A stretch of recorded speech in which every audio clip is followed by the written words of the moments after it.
Hello everybody and welcome back to Revolutionary Left Radio. On today's episode we have back on the show Danny Haiphong from American Exceptionalism and American Innocence. He co-authored that book and also came on as a guest to talk about that book, and we titled it the same name. Have him back on this time to talk about China, the new Cold War, all of the ideology and propaganda that's going into it, how it infects the left just as much as the center and the right, and just we have a really widespread, important conversation on a topic that is rarely covered in the in-depth and serious-minded way that it deserves.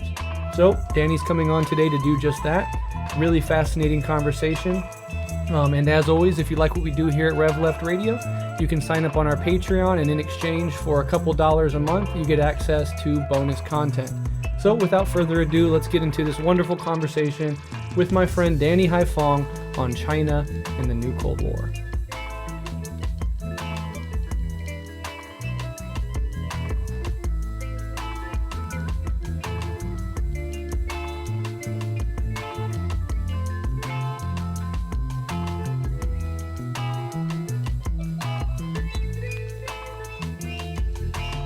Hi, I'm Danny Haiphong, and I am a contributing editor to the Black Agenda Report. I also co-host The Left Lens on YouTube with Margaret Kimberly, and I'm also an opinions contributor at CGTN, and I run my own blog at patreon.com/Danny Haiphong. Very nice. Welcome back to the show. The last time you were on, it was for your book that you co-authored titled American Exceptionalism and American Innocence. Very well-received episode. People still email me about how much they enjoyed that one. So it's always nice to have you back. And today we're tackling a very topical and timely issue, which is the new Cold War that's being ramped up against China, the propaganda, the ideology, how they're pushing it, etc. So we're very lucky to have you on to discuss this.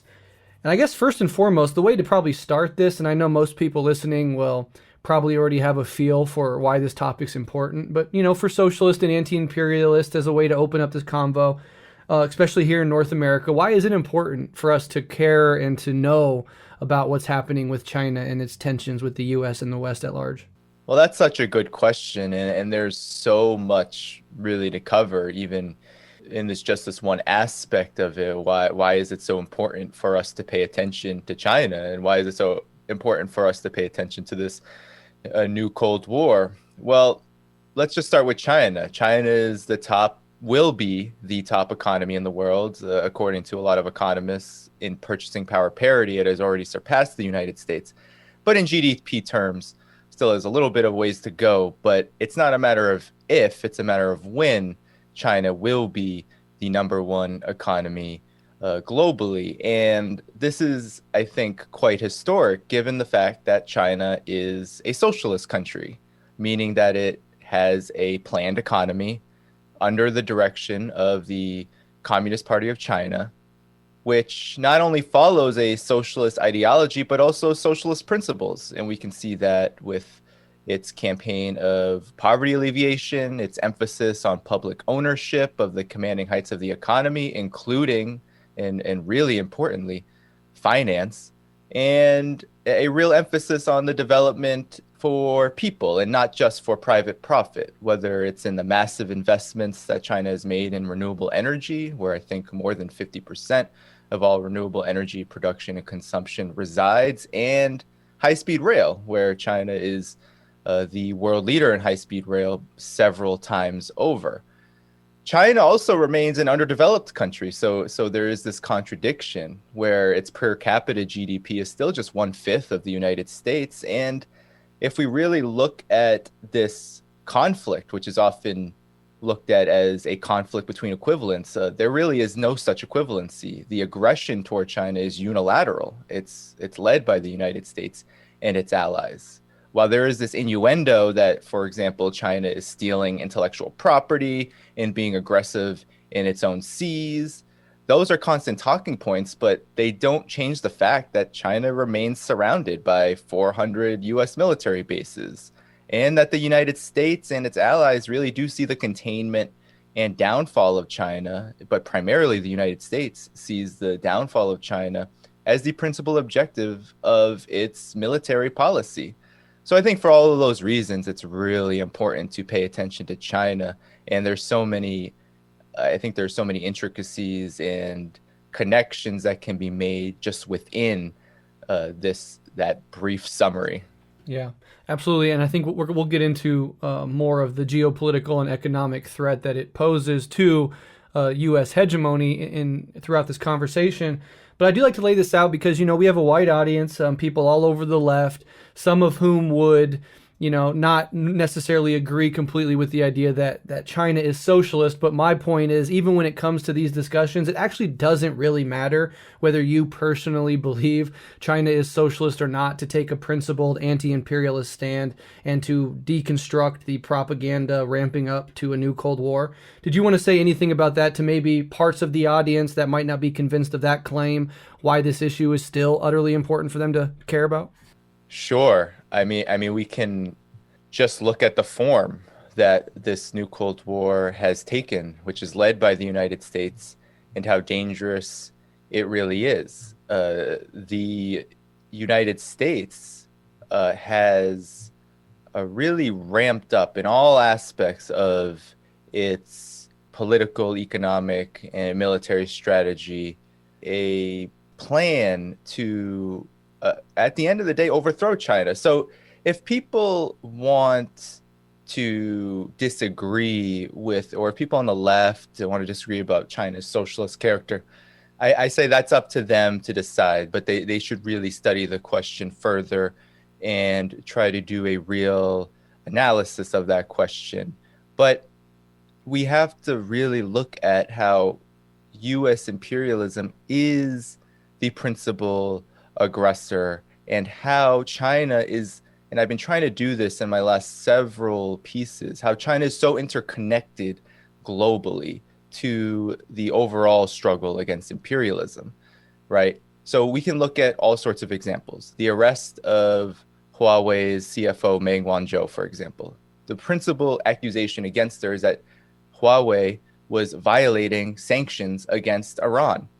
When Hong Kong so-called pro-democracy protesters were visiting and lobbying in the halls of Congress in 2019, in the legislation that was passed, the Hong Kong Human Rights and Democracy Act, the DPRK and Iran were placed in that legislation in the context of, if Hong Kong, as a city in China, but being positioned here by the United States as some sort of independent independent entity, were to violate sanctions against Iran in the DPRK, then the United States and the president in particular had the right to review this and to sanction Hong Kong. So China is really under attack. And it's not just also that China is under attack, because I think it's important as a principle for anti-imperialists to defend any country, China or anywhere else, Syria, etc., from U.S. and its and the aggression of its allies. But it's also what happens when U.S. fear-mongering, U.S. led yellow peril, U.S.-led racism is directed at China. China becomes the scapegoat. It has a direct consequence to what happens in the United States. This has a long history, and I know we're going to get into the anti-Asian racism aspect, but really, when you have so much, 50 to 70% of all military assets that the United States possesses, of that, I think it's going to be $753 billion of a defense budget in the upcoming NDAA, that is directed, more than half of it, in policies, direct military policies to contain China. And the consequences of such a military escalation could lead to what a lot of nuclear scientists are saying, this kind of precipice of a potential nuclear war in the future. And I know that there are people on the left, and there are socialists and communists who say, oh, never.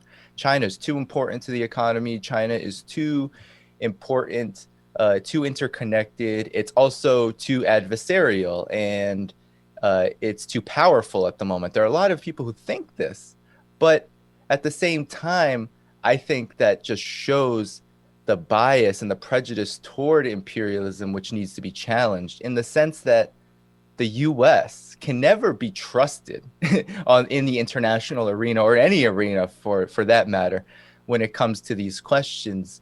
And of course, there's an internal struggle among the bourgeoisie about which direction to go in. But right at this moment, the militarist element of the bourgeoisie is winning because they are able to, the military industrial complex, really shape policy in this way. And there's so many connections to that we can get into. But the point is that this is really the arena that people in the United States, leftists, activists, communists, people in the West in general, where they need to be. They need to be demanding peace, because only through peace, which China is also calling for, can we really get out of the crisis of humanity that humanity is facing all across the board, politically, economically, this depression that we're living through, this pandemic.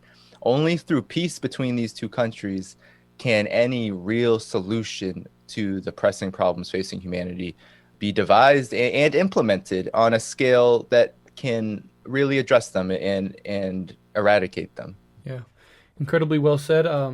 And yeah, I think it's very important also, and we'll get into this in a bit as well, about the manufacturing of consent for this, and all corporate mainstream media, right, left, quote unquote, and center, are pushing these narratives. So the people in your life, that watch CNN or watch Fox News, they're being hit with this anti-China rhetoric and propaganda constantly. And so it's that much more important that we push back on it in our spheres of influence, however big or small that they might be. And then for those that are particularly interested in pursuing this question and the debates surrounding China and its socialist characteristics, we've had on Ajit Singh. I think the episode was called In Defense of China, where he offered a robust defense of China as a socialist state. A friend of the show has a podcast that's more from a Maoist perspective called En Masse, has an episode called The China Question, where he gives the Maoist robust criticism of that idea.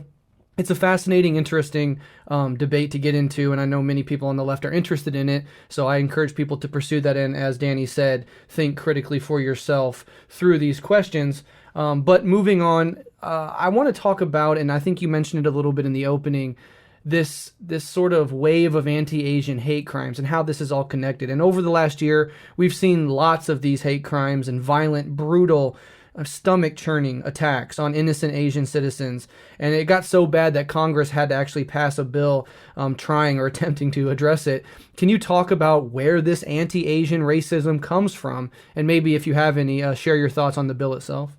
So really, the roots are in imperialism, and this isn't being talked about. It's not a part of the mainstream discourse. A lot of the opposition, the rightful opposition, there's a lot of rightful discussed with this very frequent assault that people of Asian descent, East Asian descent, from the Asia Pacific, what they're experiencing in the United States, but not just the US, Canada, Australia, all across the West, really. This has ramped up, and the roots are really in imperialism, but we're not hearing about this. Of course, what was easiest to blame was the pandemic, right? Because during the Trump administration, during the rapid spread of COVID-19 in the United States, the entire corporate media, for that matter, but Trump is being singularly blamed, was directing all of the animus and all of the context for the pandemic towards China. So China was to blame. It was China's fault. China didn't do what it was supposed to do. Even Joe Biden to this day says that there was a cover-up, right? And that there needed to be experts, that the U.S. had to deploy experts. And every time he says that, I just think that they want to helicopter in these kind of military units into China to watch them or something. That's the kind of feeling I get from it. But that's what's been the mainstream narrative around this. It's that COVID-19, along with the scapegoating of people of East Asian descent during the pandemic as being the cause of the spread, has led to all this violence.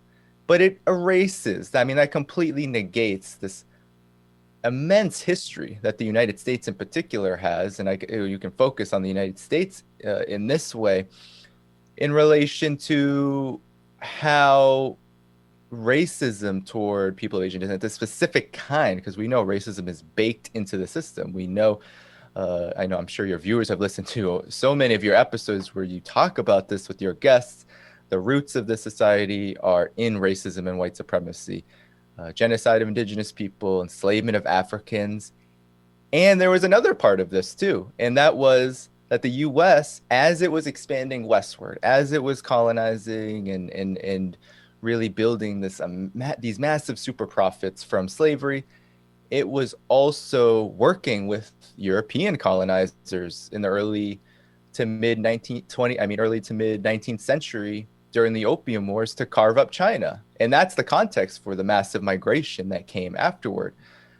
For nearly a century, U.S. gunboats, as part of this so-called Bund, or what was called the International Settlement, where European and U.S. financial institutions parked themselves in Shanghai and excluded Chinese people. People in China could not enter there unless they were slaves or servants to those institutions.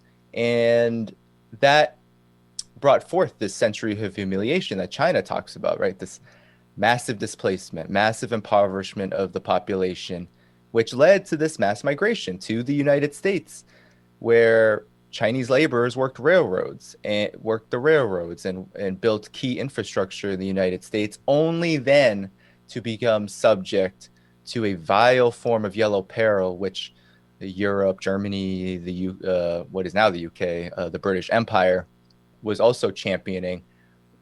And that's where this all starts. It starts in this massive wave of migration, the super exploitation of Chinese laborers to build these key infrastructure projects like the railroads in the western part of the United States.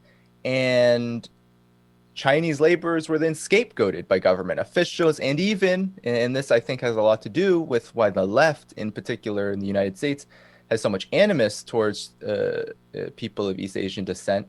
It really starts at the fact that labor, the old craft unions, the Knights of Labor, the Samuel Gompers, they were all in for the exclusion of Chinese laborers. They were calling and demanding that these laws were put into place, and they pitted white workers against Chinese workers, and that was a violent process and really set the stage for the events that would come afterward and amid this kind of racist exclusion. The United States was able, through this process of colonization, then to become an imperialist power, an international machine of warfare. And this included, the overthrow of Hawaii and the invasion of the Philippines. And those were literal genocides, which required this kind of yellow peril racism to justify.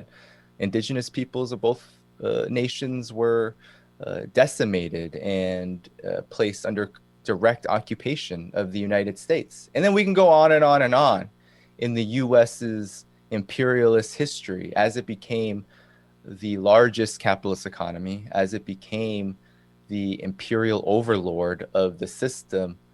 The internment of Japanese residents, where real concentration camps were built to, displace and disrupt Japanese life in the United States, with using the same vile yellow peril racism to justify it. The firebombing of Japan in World War II, the dropping of 2 nuclear bombs, the invasion of Korea and Vietnam, all of this required the U.S. military apparatus in particular, but really the entire society, to be inoculated and to be able to hold on to this kind of racism as a way to explain away war crimes. And so none of that is part of the discussion, nor is the fact that over the last year and a half, the U.S., through its corporate media, in Washington, D.C., has placed an intense focus during the pandemic, as I mentioned earlier, on China. But it's not just the pandemic and blaming China for the pandemic, which is ridiculous on its face and completely debunked so many times over. It's also this extreme skepticism, this extreme vitriol, painting China as literally an imperialist force that is out to undermine US interests. And in all aspects, and I know we'll talk about all aspects of this new Cold War, the promotion of this kind of propaganda has created a massive dip in public opinion toward China. And now we know racism isn't sophisticated, and all of these, and a lot of the racists who have come out of the woodwork say, "Oh, we're not against Chinese people or Asians in general. We're against the Chinese government."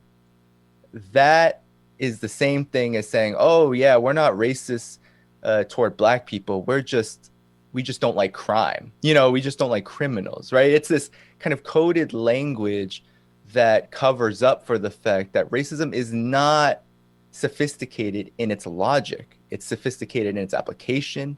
And what has happened is that this constant propaganda blitz by the US ruling class around China has led to a lot of people in the United States, especially, but across the Western world, Australia being one of the big cases, where a lot of people believe that China is the primary problem in world affairs and in their own affairs. They believe China is stealing their jobs, stealing their intellectual property, stealing their, stealing their wealth, making them sick, right? All of these yellow peril tropes have come together to create what I think is a massive, I wouldn't call it an increase, but a massive escalation in violence towards people of East Asian descent. And then when we get to the hate crime bill, this new hate crime bill, which the entire, except for Joshua Hawley, of course, Yeah, right. one of the biggest China hawks in the Republican Party, the new all-star who's kind of positioning himself to be Trump 2.0, everyone else supported the bill. And of course, whenever bipartisanship happens in the United States, we should be very suspicious. And the reason why there was so much bipartisanship is because it completely prioritizes policing. The hate crime legislation, really beefs up the way that police departments and security and law enforcement looks at hate crimes.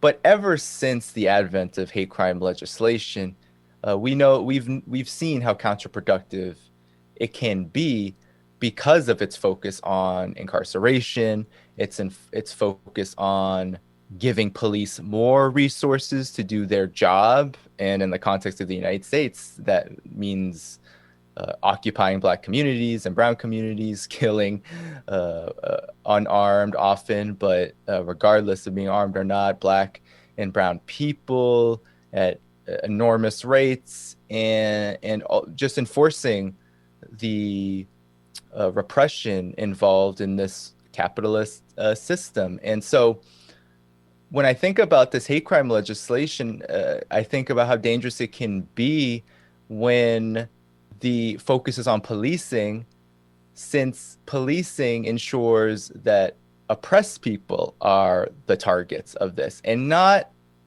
those at the top where this problem of racism really begins.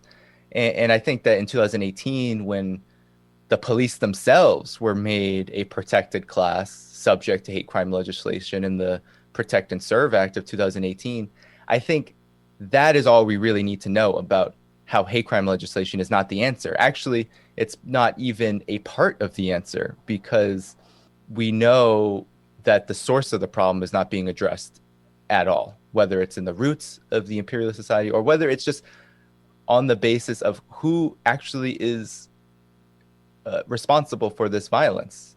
It's the institutions of the society, and they're only being strengthened in the guise of addressing this problem. Yeah, perfectly said, and a wonderful little summary through the history of colonization and imperialism and the systematic from day one dehumanization and mass slaughtering of Asians all over the world. I mean, there's Vietnam, there's Cambodia, there's Korea, there's, Indonesia, the entire continent of Asia, Japan, the fire bombings, the nuclear bombs, right? Not one, but two on innocent civilian populations, the concentration camps. And then figureheads of the U.S. empire like Biden will get up and say that we are not a racist country.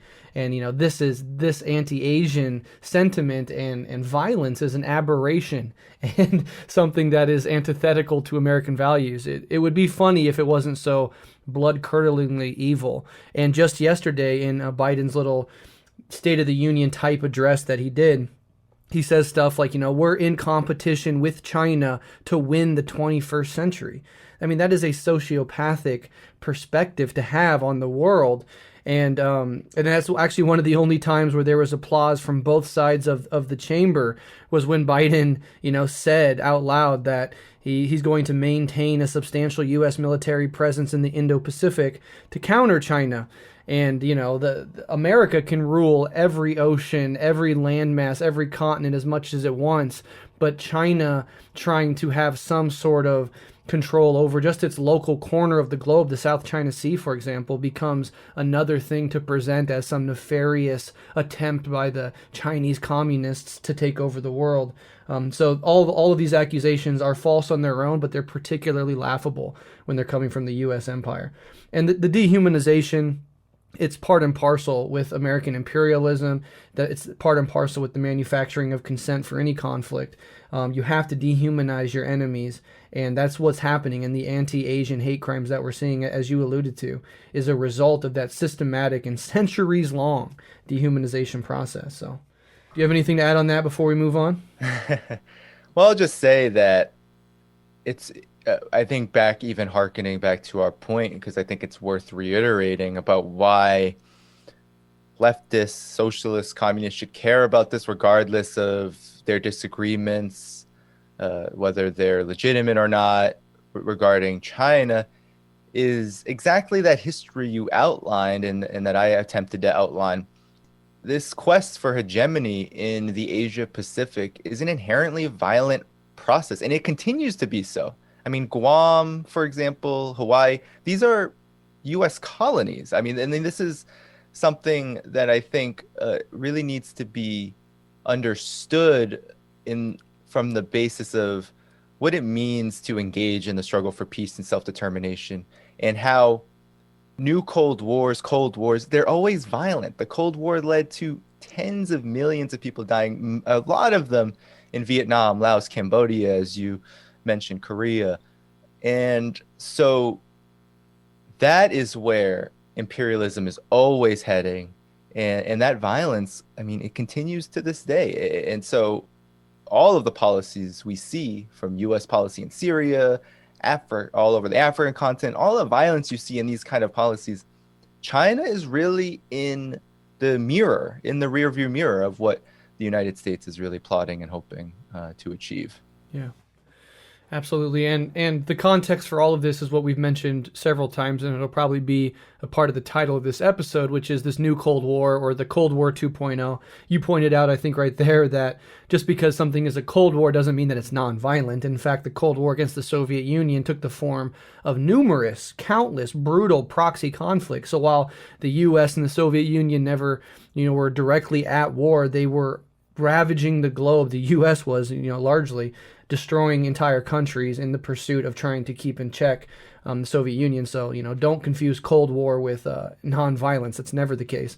But, thinking about it as a new Cold War, what form has this new Cold War taken so far? And why are America and its allies manufacturing consent for aggression against China recently? We've touched on it a little bit, but the geopolitical and economic angles I'm really interested in exploring.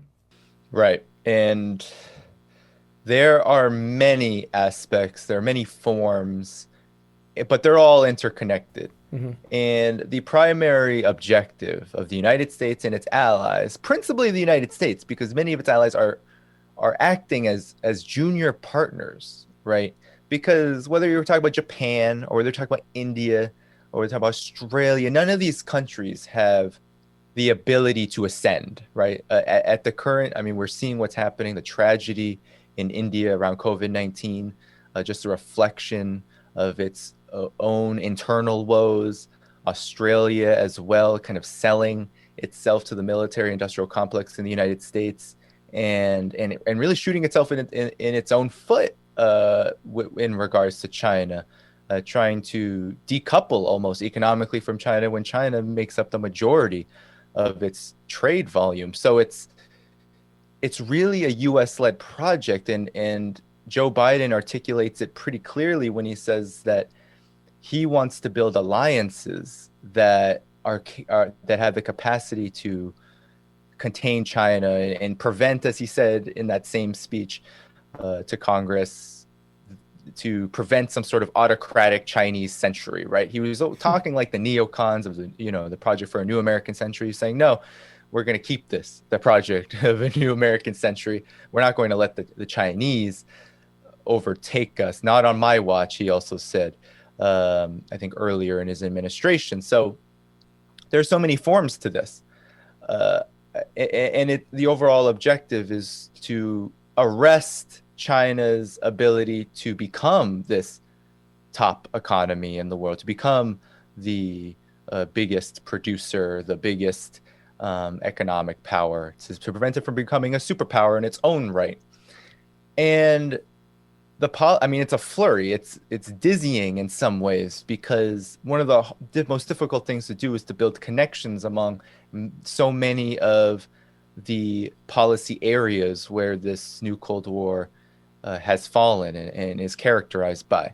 So we can look at the tech war. I'm actually reading through an immensely long article by this big tech and military industrial complex backed think tank called the Technology and Innovation Foundation, which published this long report about how Chinese policies are damaging high-speed rail globally.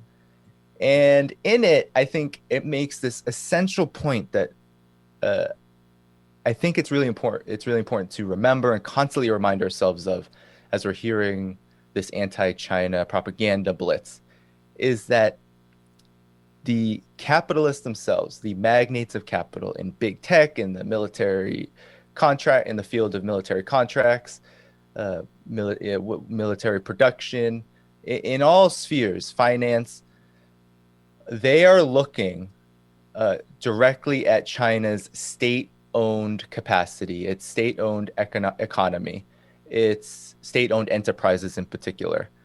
In this article, the author cites how China is the leader in high-speed rail, but it's not innovative because it's not European and it's not American companies that are getting top bids in China. They're not the ones.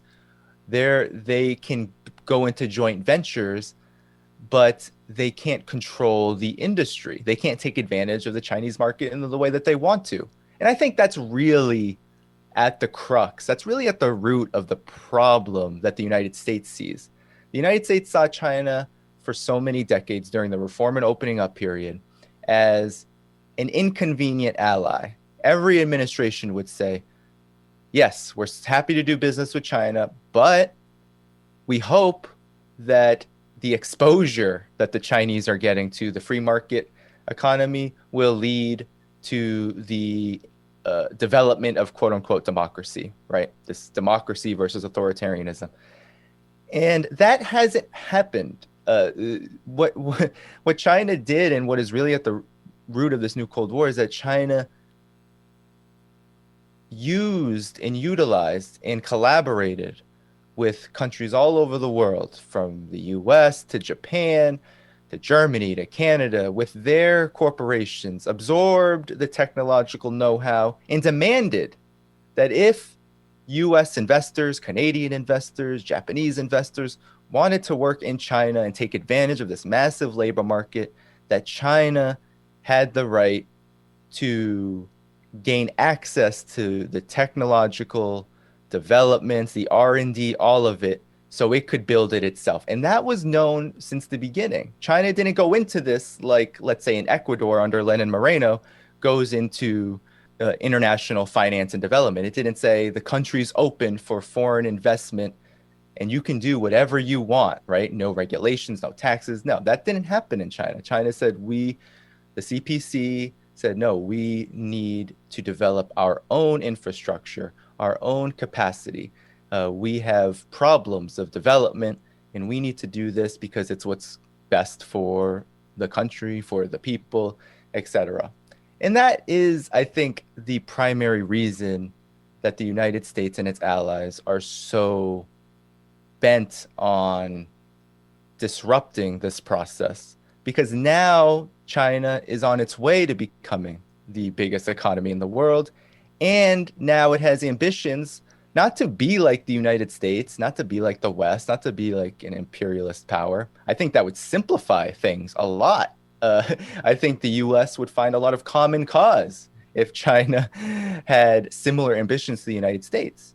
But whether it's in the Belt and Road Initiative, which is actually just an internationalized way of working with the world that China was constructing internally, right? This idea that you can publicly finance infrastructure and do it and both gain great wealth from it, but also build good relations, also build much needed infrastructure and bring everybody up, this concept of South-South cooperation. But, back to the primary problem, the forms that this this kind of antipathy towards this process takes is number one, I think, is this tech war, or at least 1A, or I think they're all principally important, but this technology war, where the United States has placed sanctions on Huawei, has tried to starve it of international access to semiconductors and other kinds of technology.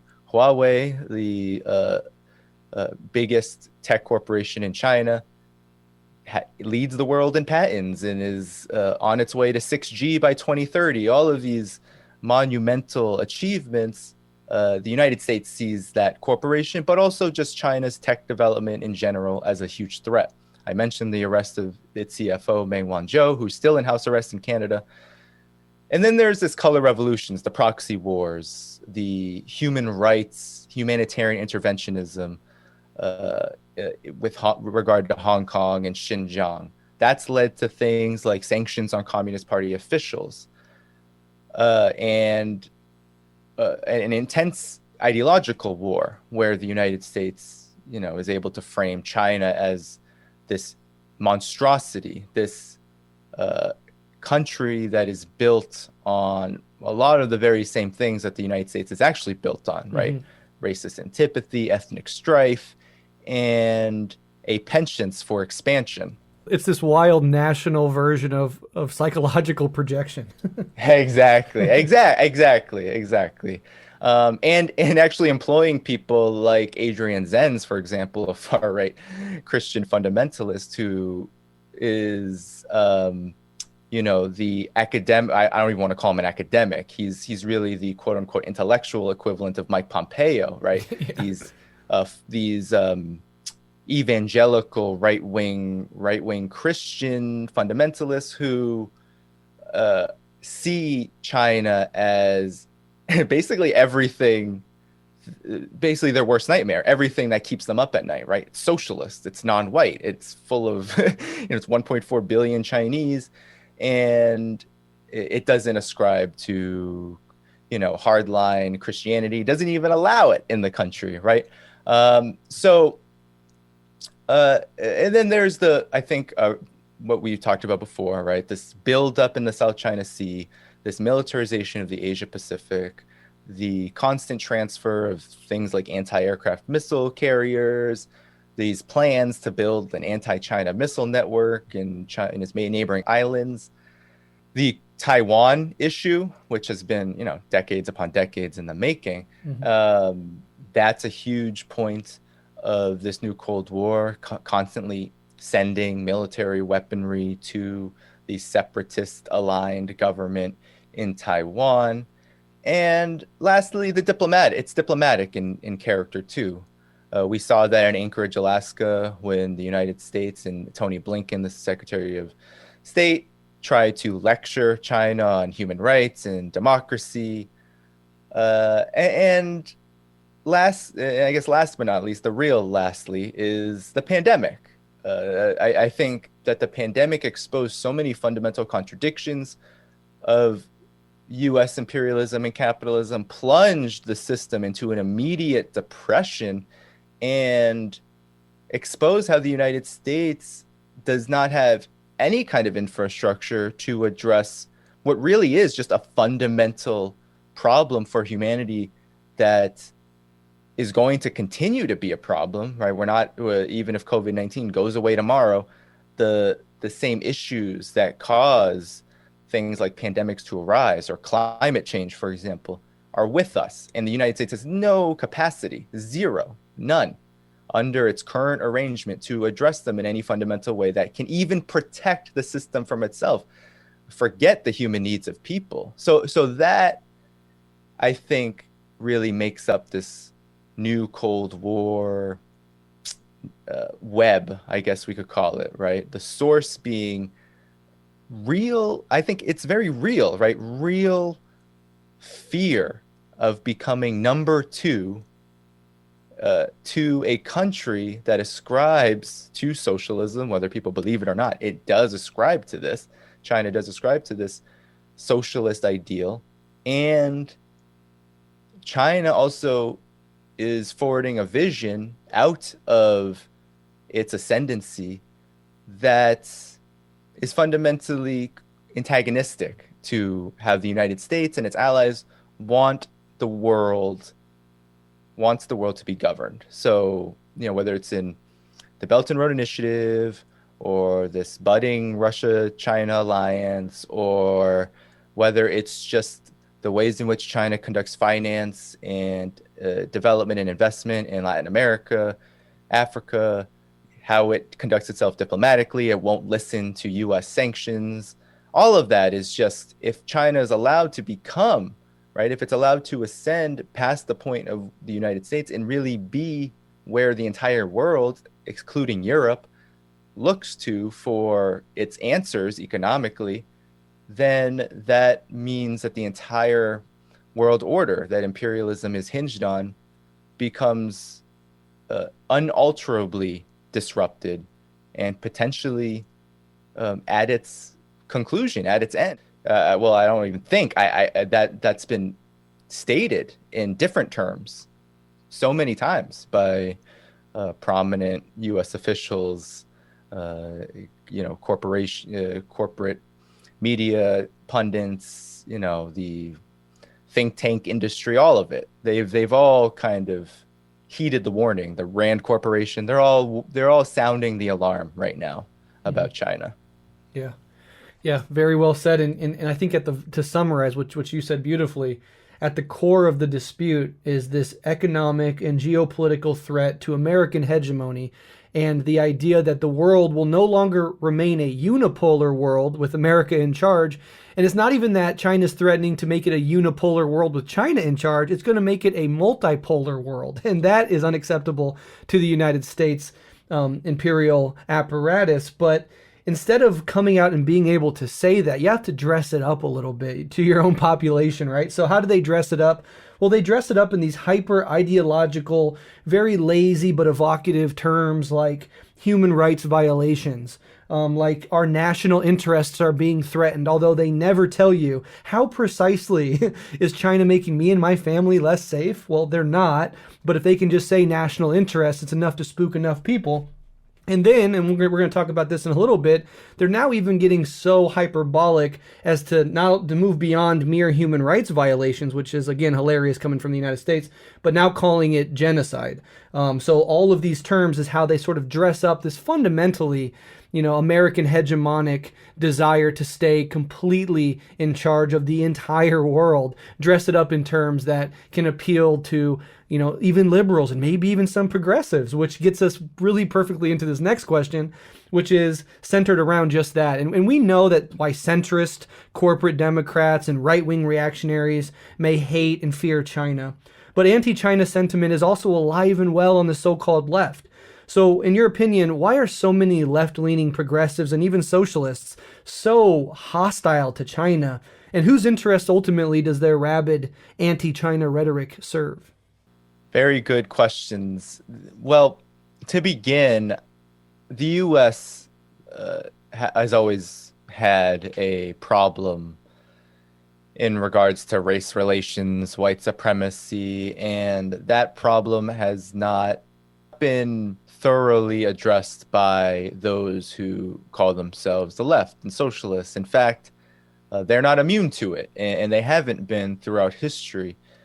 We can just look at how the earliest history of the labor movement in the United States, uh, as I said before, really hitched its wagon to anti-China, anti-Chinese immigration.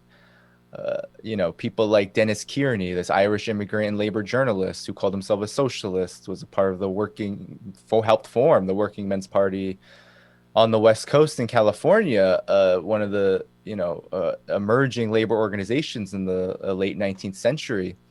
At the top of that organization's agenda, the slogan went, "The Chinese must go," right? And then this includes people like Jack London and David Swinton, these labor activists, journalists, muckrakers. They were completely embedded and ensconced in anti-Chinese sentiment and believed that the condition of labor was only to be improved by the scapegoating and the deportation and the exclusion of Chinese laborers.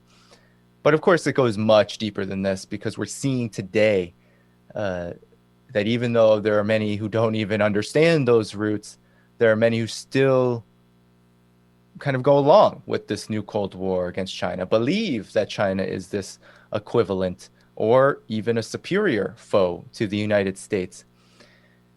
And I think here we can't forget the historic role of imperialism in scapegoating and building support for the wars of the quote unquote fatherlands, the historic mistake of the Second International during World War I, where socialist parties across the West and France, England, etc., they completely supported World War I in this, which was a war for colonial possessions, and saw the war as lucrative to living standards, that the West, because it had built this massive industrial base from colonialism, that these wars are in fact beneficial to some degree.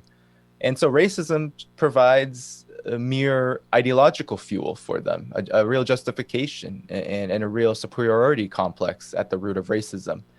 And Vladimir Lenin, Ho Chi Minh, so many others warned us about this, warned us about the historic mistake of aligning with your own government if you live in an imperialist country, aligning with your government's imperialist ventures abroad. So those warnings have not been heeded, and the left is being told that there is a real threat, quote unquote, to their interests, beyond, as I said before, what the U.S. presents. And so many are falling into line. And I think we also have to take into account the enormous strength of what I find to be and what I feel is the most dangerous ideological strand of imperialism at the moment, U.S. imperialism in particular, and that's humanitarian interventionism, because it melds and mixes left principles with the most right-wing principles of this system, endless warfare. It melds human rights and the desire to bring quote-unquote democracy, but not even democracy, a genuinely better life, that there's always this foe, right? We heard it in Libya and Syria, Iraq, everywhere in the United States places its footprint. There's always this narrative of, well, the Sandinistas are a lot worse. Well, the Chinese Communist Party, the Communist Party of China, look what they're doing to its own people. Look what Bashar al-Assad and the Ba'ath Party is doing to its own people. Look what Gaddafi was doing to his own people, right? It goes on and on and on. In each and every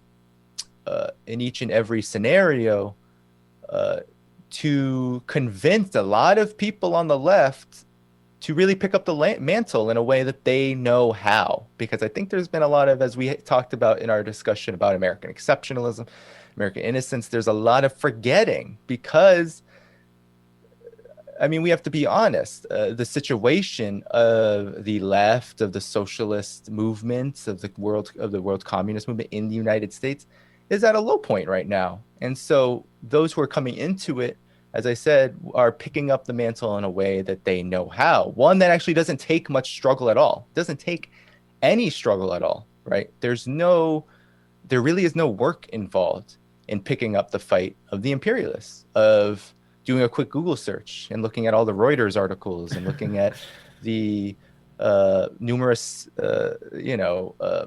studies, I call them just claims, but the numerous so-called studies of people like Adrian Zenz. It's easy because it's everywhere, right? The harder work is to find out what exactly is going on underneath the surface of it all. And many are not doing that. And this, I think, is a continuation of a larger problem. I mean, one thing that I've been observing and why I wrote even about Russia and China's alliance last week is because I'm noticing a lot of people in this broad spectrum of the so-called progressive left and socialist left, and people all the way from communists to just people who hate the Democrats, they were very quick to pick up on the fact that Russia was being targeted, right? Russiagate, and this idea that it's ridiculous for U.S. intelligence agencies to make these claims of Russian interference when Russia is, of course, a much weaker government, a much weaker economy, and the U.S. is proven to be very aggressive toward Russia and to be a military industrial complex and a militarist regime itself. So that logic hasn't been applied to China, though. It hasn't at all. I mean, I think the dip in public opinion towards China just proves that the propaganda is working here. Unlike, although there was no real challenge that could stop, the U.S. buildup on Russia's border with NATO and, the proxy conflicts and wars in Syria, Ukraine. While there was no movement strong enough to oppose those things and stop them, the propaganda war didn't work. Once those policies were put into place, people weren't, the liberal class was and the Democratic Party was, but most people on the left were not wondering whether Russia was under their bed. China, however, has, I feel, crossed this kind of Rubicon where people will continue because also China identifies as socialist, because it's a country full of non-white people. It's 1.4 billion Chinese and it's 56 ethnic minority groups. That poses a different question. It harkens back, because we call it a new Cold War, it harkens back to the Soviet period in the 20th century's Cold War, where the antipathy is really toward a country on the left. The antipathy is really toward a country that says it's socialist, is following its own kind of socialist path, and many find it convenient to latch on to these imperialist narratives because they have this notion that there's this central debate about socialism that they know more about. And so I think it's kind of this perfect storm. I think of the contradictions of what left exists in the United States, in the Western world, what is left of the left, what is left of the socialist and communist movement, and then the fact that the propaganda war is winning. And we have to take that into account because, first of all, the world doesn't look at the situation the same way. I mean, China and Russia are deep allies. Much of the global South are deep allies with both of those countries.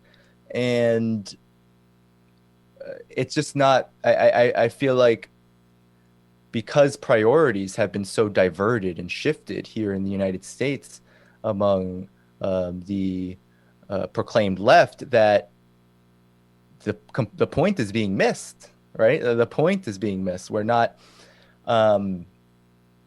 focusing on the root of the problem. We're not looking at this dialectically.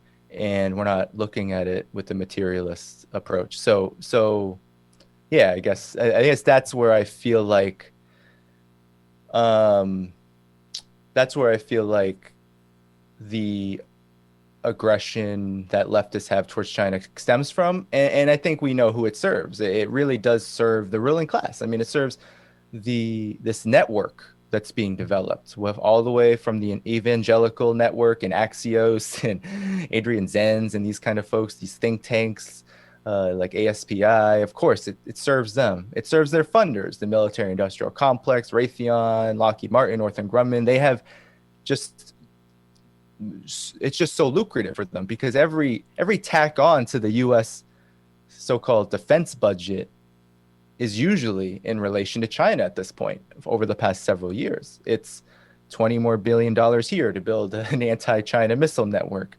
and another 10 billion there to do other kinds of activities. So yeah, and I think it just goes across the board in that way where, finance capital is looking deeply at China's state-owned financial institutions and hoping that those become opened up.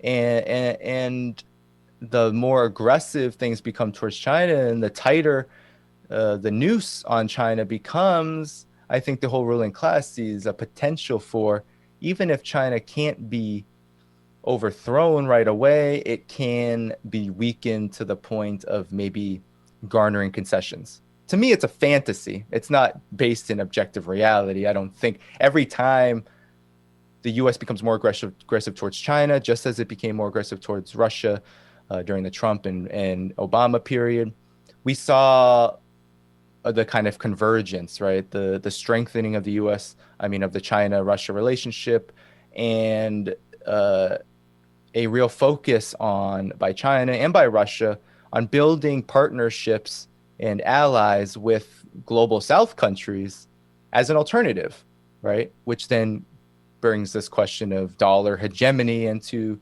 the mix and where the future of the entire world financial system and imperialist system really lies.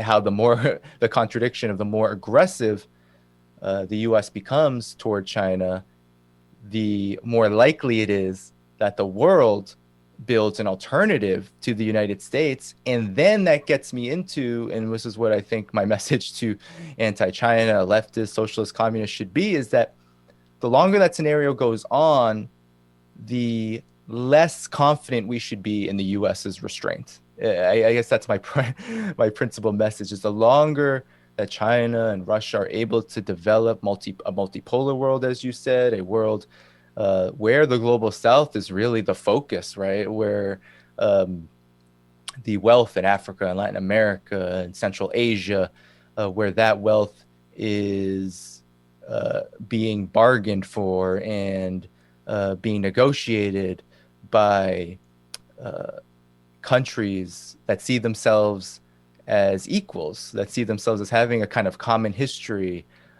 that spells real doom to the U.S. and Western hegemony. And I think that's where the restraint factor, if we aren't convinced that the United States cannot be restrained from its imperialist pretensions, then I think just understanding that development should should at least get us thinking harder about it, or send the message that, yes, we do not want the new Cold War to become a hot war, but there's some objective developments that I cannot imagine the United States allowing. Mm-hmm.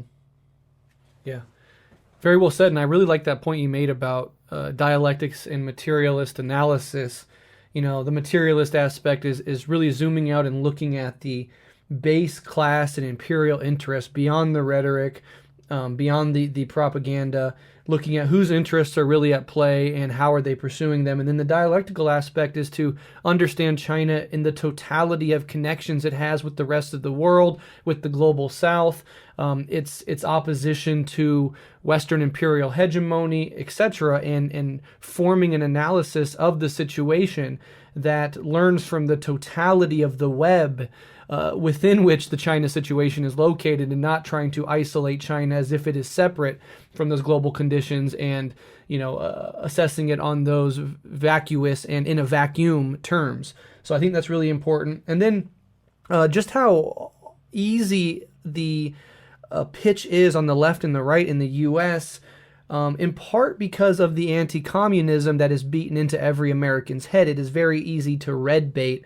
on this topic, and the right does not miss that opportunity. Everything the right says about China, they'll fit in the word communist, right? The Chinese Communist Party, the communist this, the communist that. And so for their anti-communist base, the fascist base, that obviously plays very well. And it was very interesting, if not a little nauseating, to see during the whole Russiagate nonsense how liberals so easy, and this is not a surprise to anybody on the real left, but how liberals so easily adopted this anti-communist stance and were making memes of Trump with the hammer and sickle and, like the Kremlin in the background and all of this nonsense.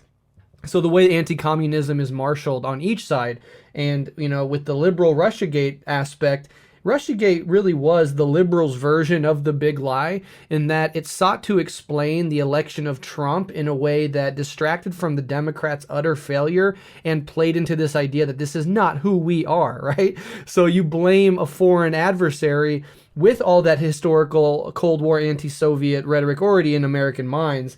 You make it into this Russia thing. Well, it wasn't that America's a deeply racist, reactionary, white supremacist society that would elect an absolute buffoon reality TV star. It has to be. And it's not that the Democrats are so disgustingly terrible at their fucking job that they lose to such a buffoon, right? It has to be foreign interventionism, and so they played in that direction. And then the big lie is just the Republican versions of trying to explain how Trump lost the second election. So it's particularly funny when liberals try to act morally superior when they were the ones buying into Russiagate every step of the way. Just interesting to note the anti-communism and how that can so easily be marshaled in these circumstances. But let's go ahead and move on to the next. One more point really quickly. The moderate rebels have a really great episode deconstructing Adrian Zenz. Multiple episodes, I think, and it's important because a lot of these sources, if you follow them back, will end with somebody like Adrian Zenz. So to pick apart those sources and to do the fine journalistic effort of going through and showing, the sort of domino effect of where these sources trace back to is really important work. And so shout out to them for doing that. But let's go ahead and move into the sort of issue at the center of a lot of this, at least over the last year or two, which has been the issue of the Uyghurs. And good information on this topic is genuinely hard to find. So I don't blame people for not having all the information. I do blame them for being arrogant in lieu of having all the information, which you see a lot. But lately, the accusation of genocide has gained a lot of steam in the Western press. And this is a huge fucking claim. A core part of genocide is mass murder. So to throw this term around loosely is really disgusting and downgrades actual instances of genocide, which of course the U.S. itself has committed numerous times. But what is the reality of this situation as far as you can tell, and why has this issue been pushed so hard by the media and the political establishment as of late, particularly? Well, it's a huge question. Yeah, sorry about that. And it's a really good question. It's a huge one. I mean, it is, and it will be, because we've seen Tony Blinken, we've seen Joe Biden. This is really where there is a bipartisan consensus in the propaganda war on China, where all sides can come together and target China for what are other means, right? The United States has no interest in human rights in Xinjiang. It has no interest in the Uyghurs other than to exploit their influence over the exile community, which I'll get into a little bit. But the issue, it's funny. I went to China in 2019 at the end of the year and left there right before feel like it was right before the pandemic. Well, I call it the pandemic now, but right before the coronavirus was deemed, human to human transmission and an epidemic, pandemic. Before all of that, I left there, and our last destination before heading back to Beijing was Urumqi, and it's just so interesting the reality there compared to what you hear in the corporate media, because Urumqi has been the site of a lot of these very violent attacks. The Urumqi riots of 2019, I believe there were other attacks in 2014. Not 2019, 2009, and then 2014 again. Very violent attacks, knifings and explosions of public infrastructure. But when I went there, it's just so funny. People just don't have a language for this kind of description. The way that the United States describes it, and they're describing it a lot differently. Even in 2016, there were reports about how terrorism was really wreaking havoc in the region, and there was no mention of this kind of targeted approach toward Muslims in Xinjiang, the Uyghurs in particular. But since 2016, since China implemented an anti-terrorist law in the region, that's when the United States began to ramp up its propaganda campaign, leading into an accusation made a couple of years ago of genocide. There was the concentration camps before that. And yeah, information is difficult to find. And I think one point I really want to make that isn't going to be popular with many people in the United States, and probably not even on the left, but one of the reasons I think is because of anti-communism, and it's because sources of information from China have been delegitimized in the eyes of nearly the entire population in the United States and the West, including the left. And that's been pushed along by the U.S. Department of State and the ways in which international media like CGTN and RT have been labeled state-affiliated media and suppressed in social media channels that we use so frequently. So with the Chinese perspective not in play and not even seen as relevant, right? It's a real jingoistic, as you said, arrogant, a real imperialist outlook, right, on this situation. Then all we've had is this flood of these sources, which the Gray Zone and Moderate Rebels, and as you said, have debunked so thoroughly in terms of where their roots lie in these think tanks and sources like Adrian Zen's, which are all directed by Department of State conduits, by intelligence agencies, private contractors like Stratfor, for example, and one of the biggest sources of this misinformation in Xinjiang is the ASPI, the Australian Strategic Policy Institute, which receives all of its funding from Lockheed Martin, Raytheon, Northrop Grumman, from the major military contractors, which ironically invest heavy amounts of US dollars in prison labor. So the reality of the situation has been called complex, and I guess we can call it complex because it's hard for people in, I think, our position in the world, in the Western Hemisphere, in an imperialist country, to understand, in the sense that China's Xinjiang region, the westernmost part of China, is it borders these very hot points of the so-called war on terror, which kind of began during the Cold War in Afghanistan, the U.S. funding the Mujahideen. Xinjiang shares a border with the Mujahideen.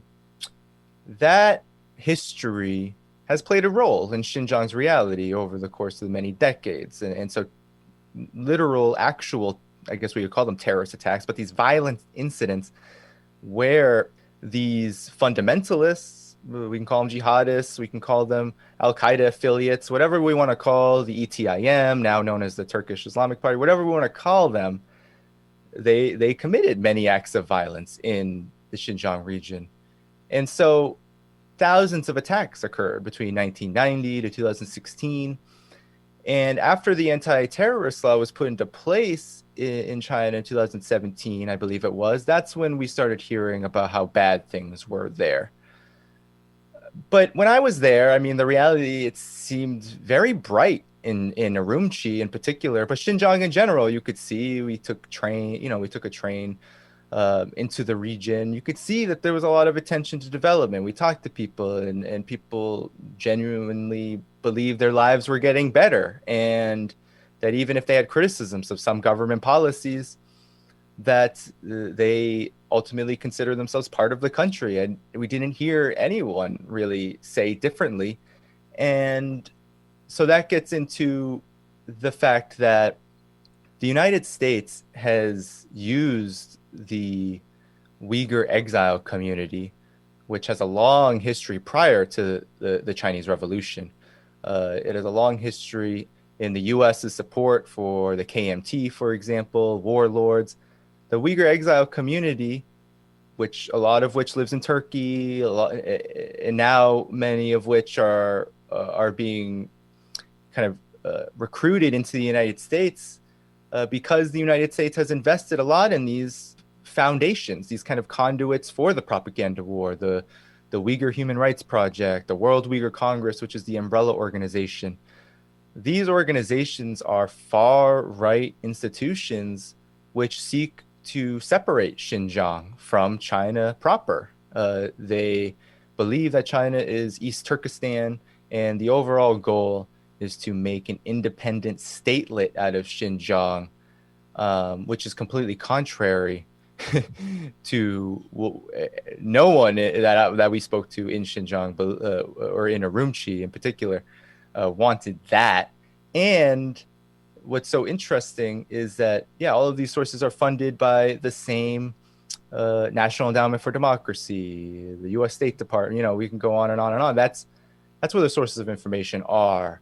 And so the reality of the situation is that China had to deal with a problem, and it did. And if we look at how China dealt with the problem, it was done so in a way that, regardless as if we could find, I haven't found, but if we could find excesses or and whatnot, there were real people. There were people who died, who were killed, and these people were apprehended, and they were punished to the extent of the law.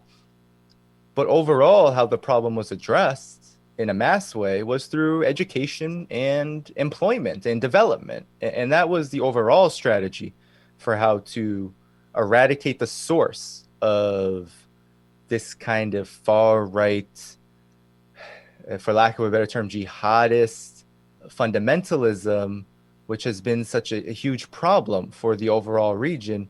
And it's worked. And I think that's why the propaganda war has become so intense. And that's why the accusations get more and more egregious, right? This idea of genocide, that would mean that China is en masse eliminating the Uyghur population, yet the Uyghur population over the last several years has increased by 25%, right? The Uyghur population is growing.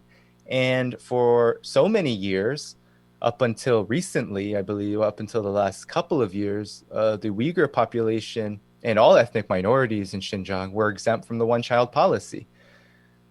Now, I think all ethnic groups, Han or otherwise, now there's a two-child policy, and everyone follows it, right? So that in and of itself disproves the claim of genocide. It's completely impossible for those two things to exist at the same time.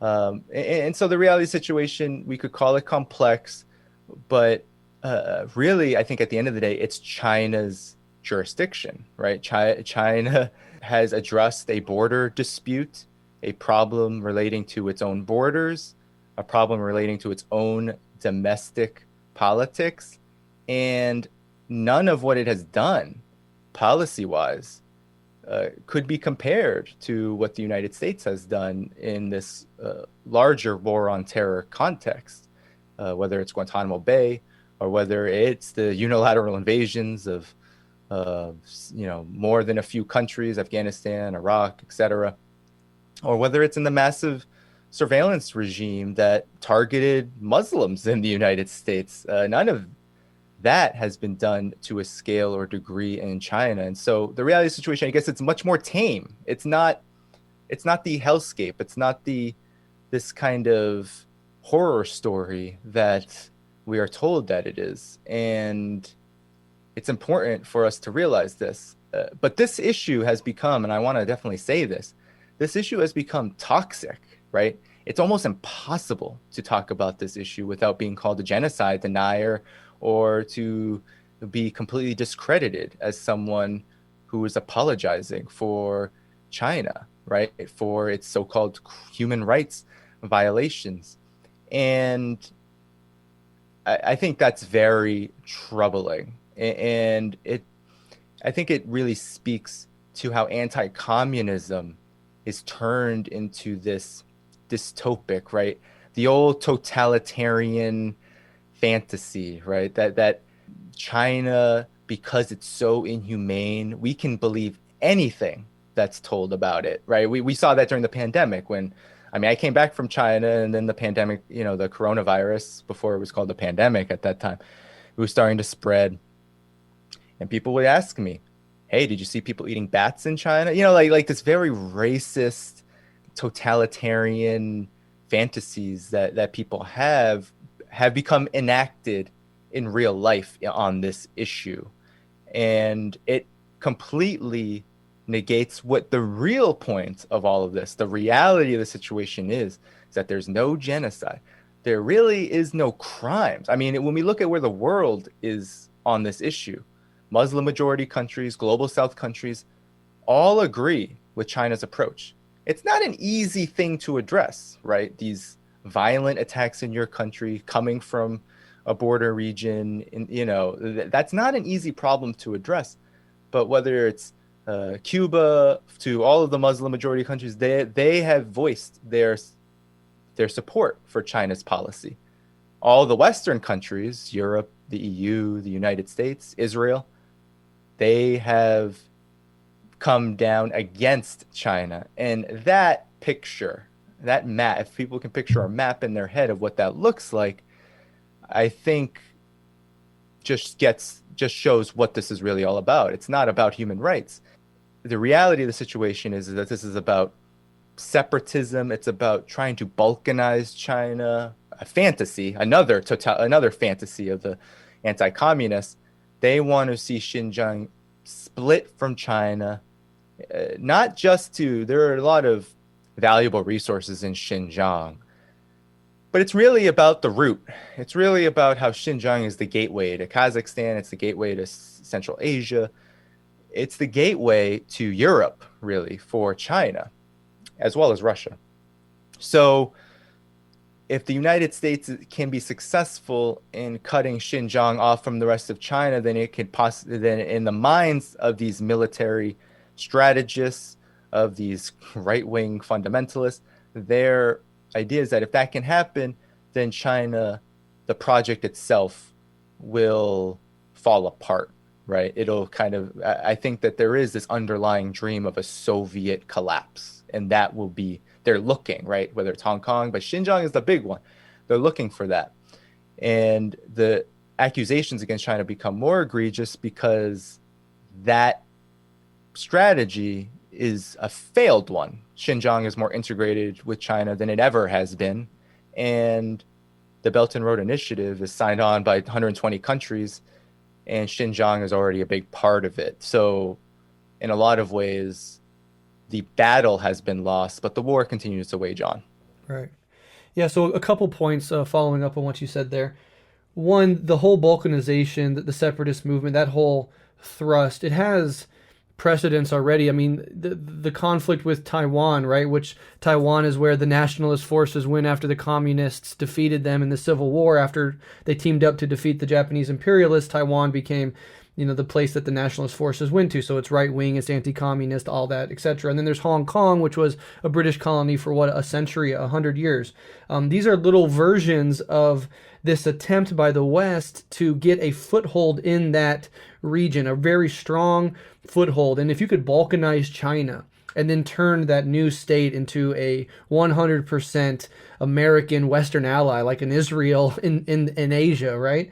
That would obviously benefit the apparatus of American imperial hegemony and Western hegemony, and it would be a huge, monumental blow to China's ability to rise in the way that they currently are. So that's just worth thinking about, understanding where those interests are and how they're at play.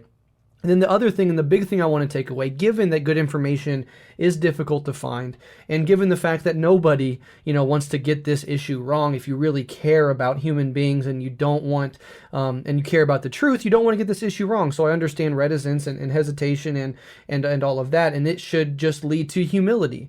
It should lead to curiosity, to true investigation, and not this knee-jerk nonsense where having a conversation like this gets you deemed a genocide denier. And if you are going to advance a claim like a genocide is happening, this is basic logic 101. The burden of proof is on you to show us that a genocide is happening. And if your sources is the BBC or the victims of communism or some military contractor think tank, or a source gets traced back to a weirdo like Zen's or the U.S. State Department, then you're not seriously taking the responsibility that is the burden of proof and advancing this claim in a genuinely honest way. If you're showing me a Vice video that's 5 minutes long to prove that there's a genocide happening, I'm sorry, that just doesn't cut mustard, because what you're offering as proof does not rise to the seriousness of the claim that you're advancing. And so if you don't know all the pieces of this puzzle, that should generate within you a humility and a curiosity, and maybe not talking super loudly and arrogantly about a topic that you don't fully understand. And so at the very least, I would like people to take that away from this conversation and from this issue, because it is a crucial piece of this overall attempt we've been talking about throughout this entire conversation to advance American imperial interest. And that has to be taken into account when you're having these discussions. Yes. Oh my gosh, yes. And then just to add one little point that I think is a pretty big one is that whenever I think of the United States and the West accusing China of genocide, I think of that meme of Spider-Man looking at himself, pointing at himself, looking at himself, because I mean, you mentioned it earlier, the United States, I mean, this is some of the most heinous kind of projection that we've seen politically, I think, in the history of humanity, in the sense that over the course of the centuries, the United States and its Western allies, I mean, they are the principal architects of what genocide really looks like and means, and continue to commit it to this day, right? And I think that in and of itself should lead to the curiosity that you spoke of, should lead to that suspicion, that skepticism. All of the skepticism has been on China. But why? I think people have to ask themselves, why isn't there more skepticism, if not a completely different kind of skepticism, leveled on the United States, in the sense that the burden of proof is on the accuser, and if the accuser has committed the actual crime, not just a claim, but the actual crime of genocide dozens upon dozens of times, I think we have to really reevaluate what that claim of genocide towards China, or at least the earnestness of the source that's advancing such a claim, at the very least. Very interesting. More to learn, of course. And at the end here, we'll pop out some recommendations for people who want to follow up and try to learn more about this. One more question before the concluding questions, and that's just like from China's perspective. Like from their point of view, how do they sort of understand or orient themselves to this growing conflict, as far as you can tell? And what's their sort of strategy going forward for dealing with all of this propaganda, all of this aggression coming out of the West?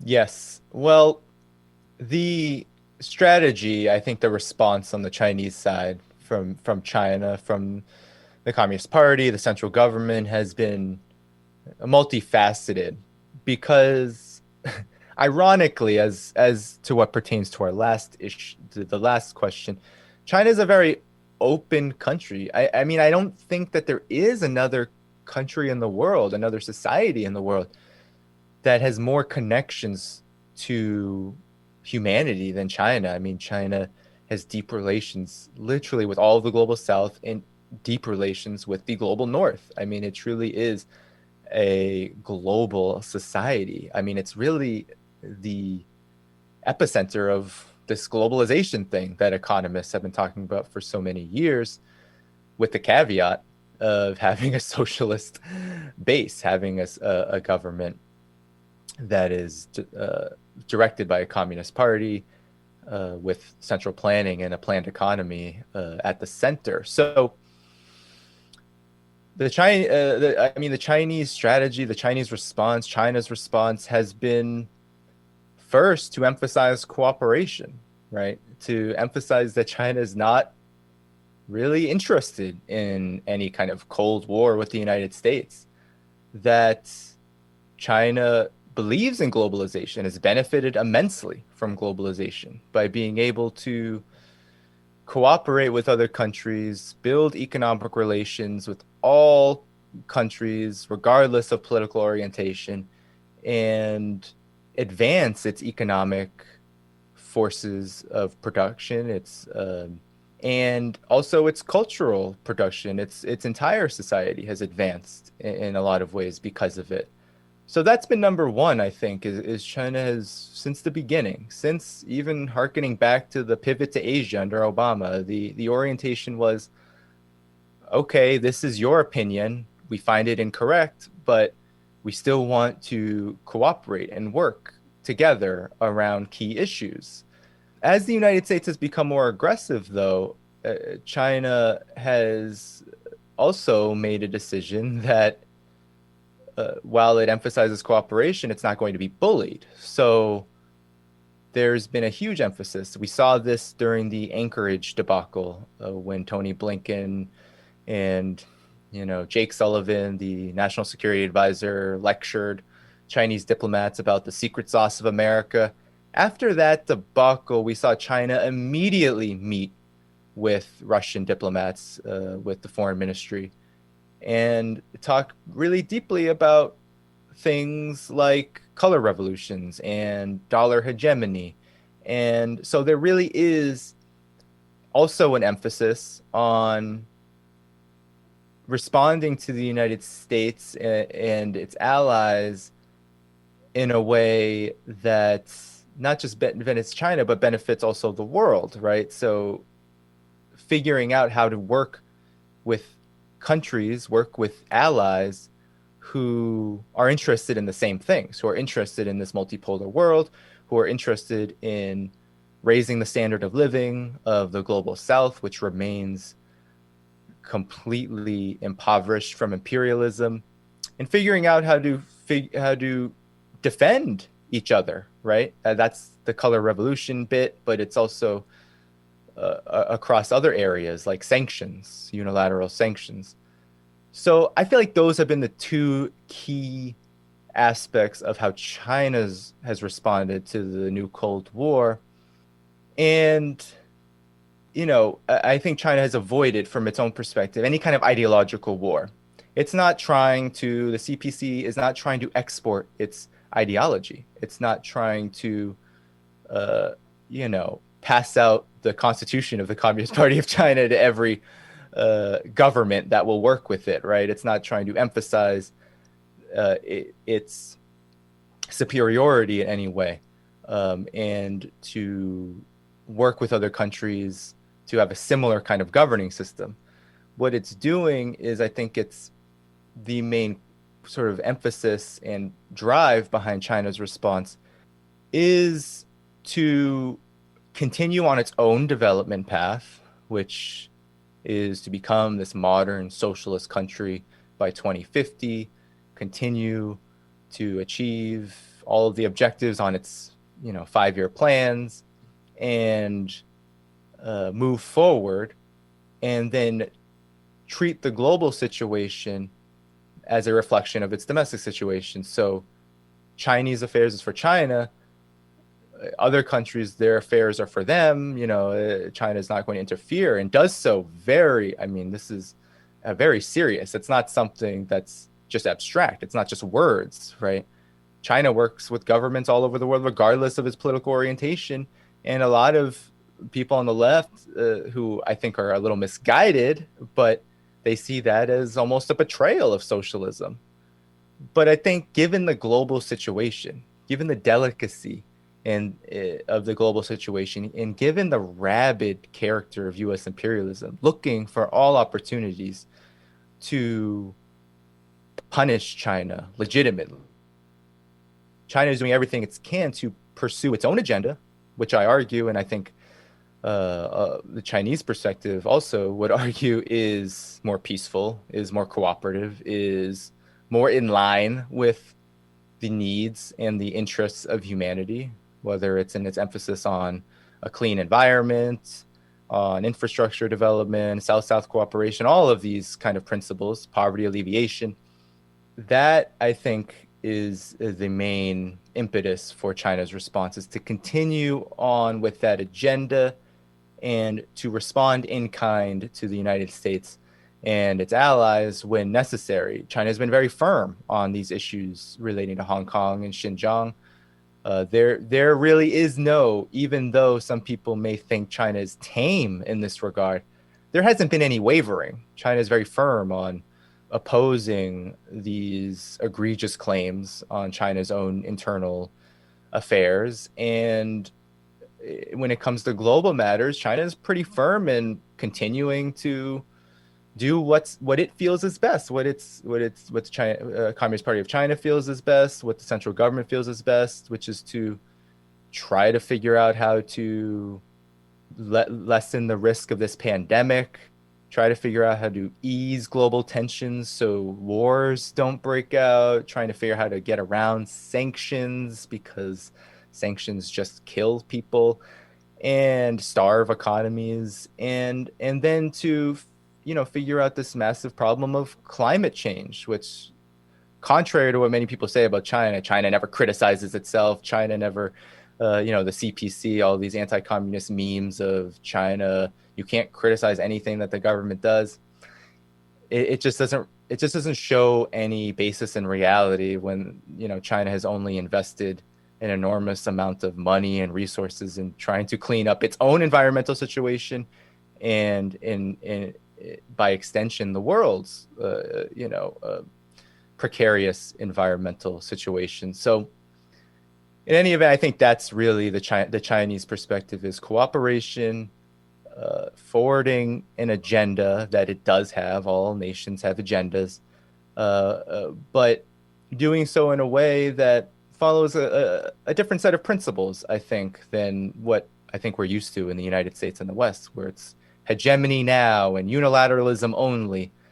The approach has been far different. It's been to try to maintain and build upon this interconnected world in a way that will hopefully, I think, in the minds of what I see and what I study, is a solution. Hopefully, find solutions to these problems that continue to afflict us as a whole, as a world. And I think that's really the main strategy on China's side.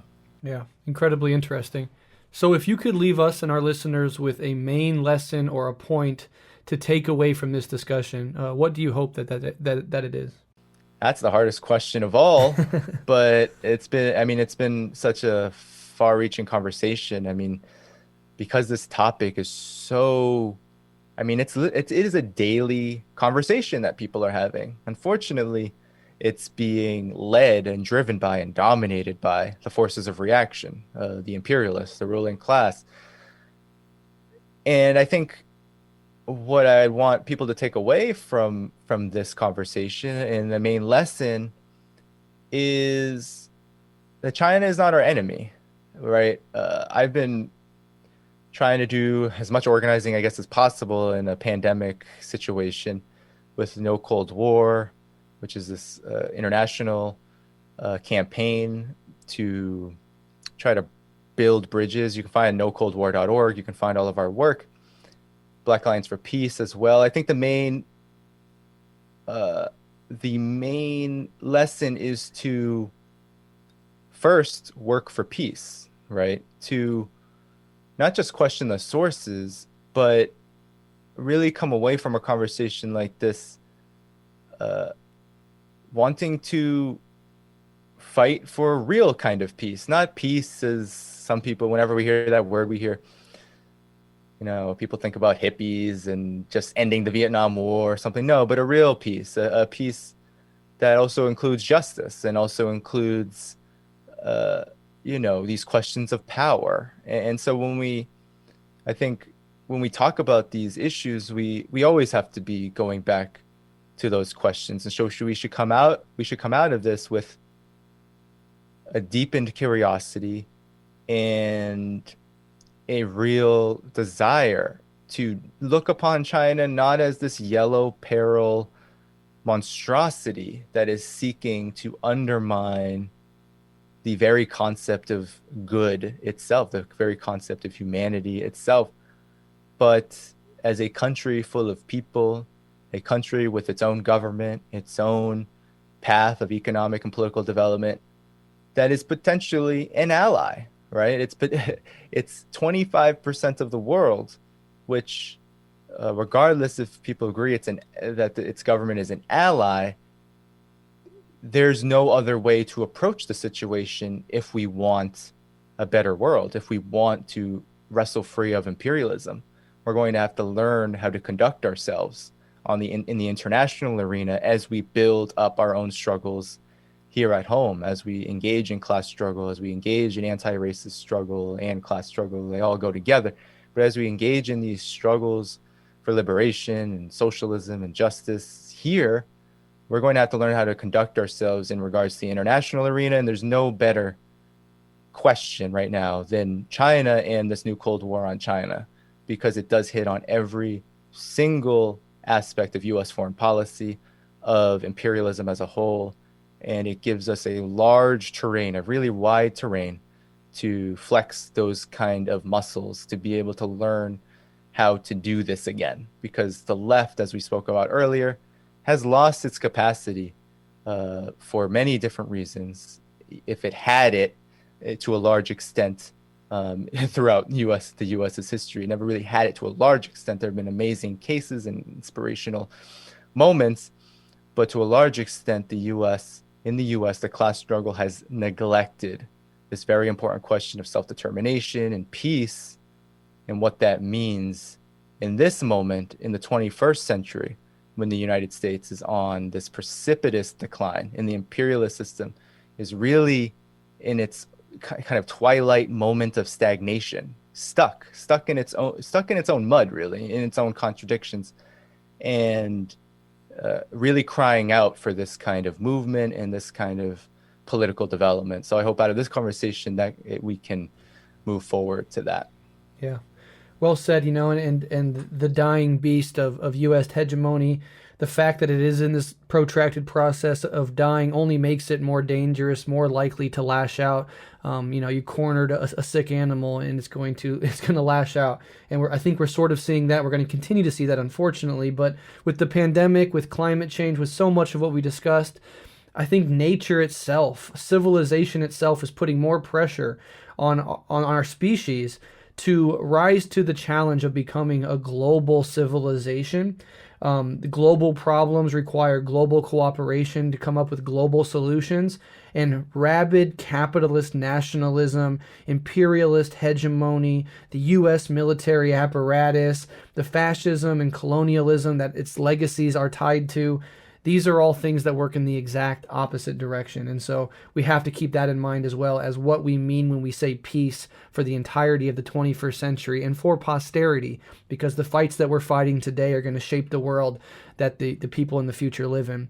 So Danny, thank you so much for coming on, having this, again, wide-ranging, very complex conversation. It's always an honor and a pleasure to have you on. Before I let you go, what recommendations would you offer for listeners who might want to learn more about this issue? And importantly, where can they find you and your work online? Sure. So in terms of debunking these sources. You mentioned Ajit Singh, you mentioned Moderate Rebels and the Gray Zone. I think that's really one of the best sources on the question of what is at the root. Who are telling us who's really at the root of this propaganda war. And they've done some really good work. I have an article in there on Democracy Now! Because Democracy Now! Has been a champion of the new Cold War on China. So, definitely check them out. But in terms of, I really want to encourage, because there is a very, you can find them on Twitter. There are people out there who are doing some hard work in debunking this propaganda. But it's really important to get the Chinese side of this issue. And that means delving into this state-owned media, right? So I really do encourage people to read that. And I'm not telling people to read it because they should believe everything it says. But if you don't have that perspective, you can't really understand this issue. You can't understand China and you can't understand the new Cold War because we're only getting one side. And after that, definitely follow No Cold War, and definitely follow Black Alliance for Peace. Both are trying to do work on this issue of this military escalation and this overall new Cold War on China. So I feel like with all of that, there's a lot to work with. Where they can find me, I'm often talking about this, so people should definitely find me, and I try to share as many resources as possible as I find them. You can find me on Twitter at Spirit of Ho, Spirit of Ho, and you can find me on Facebook. My name, Danny Haiphong. You can find me each week on Black Agenda Report. I write a weekly column with them. And at times I'm contributing opinion pieces to CGTN, China Global Television Network. And other than that, you can follow my other work and things that I'm doing at patreon.com/Danny Haiphong if you can support. That's really the gist of where to find me. Beautiful. I will link to as much of that in the show notes as I can so people can find you easier. And Danny, it is always a pleasure. Let's do it again sometime, my friend. Sure thing. Thank you so much.